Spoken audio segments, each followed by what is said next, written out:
வெந்திருக்கான்னு open பண்ணி பார்க்கலாம். நல்லாவே வெந்துருச்சு எல்லா காயும்.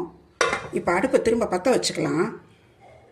இந்த அரைச்சி வச்சுருந்தோம் இல்லையா, வறுத்து அரைச்சி வச்சுருந்தோம் இல்லையா, வெந்தயம், மிளகா வத்தல், பச்சை மிளகா, பெருங்காயம், துவரம்பருப்பு, தேங்காய், கருவேப்பிலையெல்லாம் இதை நல்லா நைஸாக அரைச்சி தண்ணி ஊற்றி அரைச்சி நல்லா தண்ணியாக கரைச்சி வச்சுருக்கிறேன்.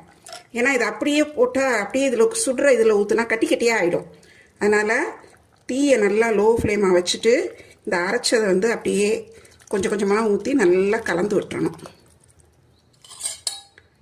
இப்போ பாருங்கள், நல்லா கலந்துட்டு இது நல்லா ஒரு கொதி வரட்டும். ஒரு கொதி வந்ததுக்கப்புறம் நம்ம தாளிக்கலாம். குழம்பு நல்லா ஒரு கொதி வந்துருச்சு. இது ரொம்ப நேரம் கொதிக்க வேணாம். இதை அப்படியே நம்ம இப்போ இறக்கி வச்சிடலாம். இறக்கி வச்சுட்டு தாளிக்கலாம். அப்புறம் இதில் ஒன்று பார்த்தீங்கன்னா, இதுக்கு உப்பு கொஞ்சம் அளவாக போடுங்க. உப்பு தாங்காது. அதனால் முதல்ல